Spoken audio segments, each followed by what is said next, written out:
नमस्कार, आप देख रहे हैं आज की खबर। आपके साथ मैं हूं आफीफा मलिक। एक नजर हेडलाइंस पर। मेयर चुनाव में हुई आपकी जीत पर बोले मनीष सिसोदिया, दिल्ली की जनता का तहे दिल से एक बार फिर आभार। दिल्ली नगर निगम मेयर चुनाव में छाई रही आप, डिप्टी मेयर पद पर भी आम आदमी पार्टी की हुई जीत। आपके आले मोहम्मद इकबाल ने जीता डिप्टी मेयर पद का चुनाव। शिवसेना चुनाव चिन्ह विवाद पर बोले शरद पवार, बीजेपी सरकार पर साधा निशाना। सुप्रीम कोर्ट ने शिंदे गुट को जारी किया नोटिस, 2 हफ्ते में मांगा जवाब। गुजरात हाईकोर्ट ने लिया अहम फैसला, मोरबी पुल हादसे में जान गंवाने वालों के परिजनों को 10 लाख रुपए मुआवजा देने का दिया आदेश।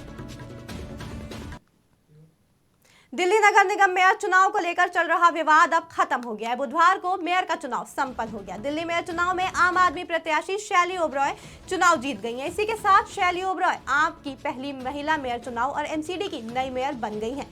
मेयर पद पर चुनाव में शैली ओबरॉय की जीत की घोषणा होते ही दिल्ली के डिप्टी सीएम मनीष सिसोदिया ने खुशी जताते हुए ट्वीट किया। उन्होंने लिखा, गुंडे हार गए, जनता जीत गई। इसके अलावा उन्होंने लिखा कि दिल्ली नगर निगम में आम आदमी पार्टी को मेयर बनने पर पार्टी के सभी कार्यकर्ताओं और दिल्ली की जनता का तहे दिल से एक बार फिर आभार और बहुत बहुत बधाई। आपकी पहली मेयर शैली ओबरॉय को भी बहुत बहुत बधाई। दिल्ली नगर निगम मेयर चुनाव में चारों तरफ अरविंद केजरीवाल की आम आदमी पार्टी ने शानदार जीत दर्ज की। डिप्टी मेयर पद पर भी आम आदमी पार्टी के प्रत्याशी आले मोहम्मद इकबाल ने जीत हासिल की। आम आदमी पार्टी के आले इकबाल को 147 वोट मिले, वहीं बीजेपी प्रत्याशी कमल बांगड़ी को 116 वोट मिले।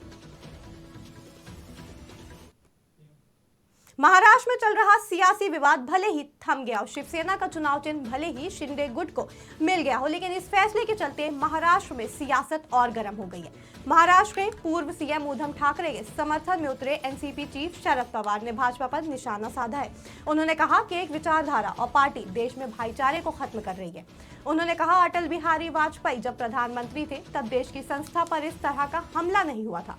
नरेंद्र मोदी की हुकूमत में देश की संस्था पर हमला हुआ। आज की हुकूमत दूसरे राजनीतिक दल को काम नहीं करने देना चाहती है। चुनाव आयोग का इस्तेमाल हो रहा है, ये राजनीतिक दल पर हमला है। चुनाव आयोग ने ऐसा कभी फैसला नहीं दिया था। पहली बार इस तरह का चुनाव आयोग का फैसला देखा। निर्वाचन आयोग ने शिंदे गुट को 17 फरवरी को शिवसेना के रूप में मान्यता देते हुए शिवसेना का धनुष बाण वाला चुनाव चिन्ह देने का फैसला लिया। वहीं इस आदेश के बाद फैसले का विरोध करते हुए उद्धव ठाकरे सुप्रीम कोर्ट पहुंच गए। उद्धव ठाकरे की याचिका पर सुप्रीम कोर्ट में बुधवार को सुनवाई हुई, जिसके बाद शीर्ष अदालत ने शिंदे गुट को नोटिस जारी करते हुए 2 हफ्ते में जवाब के लिए कहा। मोरबी पुल हादसे में गुजरात हाईकोर्ट ने अहम फैसला लेते हुए हादसे में जान गंवाने वाले मृतकों के परिजनों को 10-10 लाख का अंतरिम मुआवजा देने का आदेश दिया है। गुजरात हाईकोर्ट ने ओरोवा कंपनी के एमडी जयसुख भाई पटेल को मोरबी पुल हादसे में मारे गए प्रत्येक व्यक्ति के परिवार को 10-10 लाख रुपए देने का आदेश दिया। गुजरात उच्च न्यायालय ने बुधवार को घड़ी निर्माता कंपनी ओरोवा समूह को मोरबी झूला पुल हादसे में जान गंवाने वाले हर व्यक्ति के परिजन को 10 लाख रुपए और घायल को 2 लाख रुपए का अंतरिम मुआवजा 4 हफ्तों के अंदर अदा करने का निर्देश दिया। कवि कुमार विश्वास ने संघ को लेकर एक विवादित टिप्पणी करी है, जिसके बाद वो भाजपा और आरएसएस ने उनका विरोध करना शुरू कर दिया। मध्य प्रदेश के सांस्कृतिक विभाग द्वारा उज्जैन में 3 दिवसीय रामकथा का आयोजन किया जा रहा है। रामकथा के दौरान कुमार विश्वास ने आरएसएस और वामपंथी दल पर तीखा निशाना साधा। उन्होंने कहा, जहां वामपंथी कुपड़ है वहीं संघ अनपढ़ है। इस बयान को लेकर भाजपा और संघ के नेताओं ने कुमार विश्वास पर हमला बोला है। बीजेपी के नेता और उज्जैन नगर निगम के पूर्व सभापति सोनू गहलोत ने कहा कि अगर कुमार विश्वास मंच से माफी नहीं मांगेंगे तो उज्जैन में उनका कार्यक्रम नहीं होने दिया जाएगा। भाजपा के नेताओं ने भी स्पष्ट रूप से चेतावनी दी है कि अगर कुमार विश्वास ने माफी नहीं मांगी तो उनकी रामकथा किसी भी कीमत पर नहीं होने देंगे।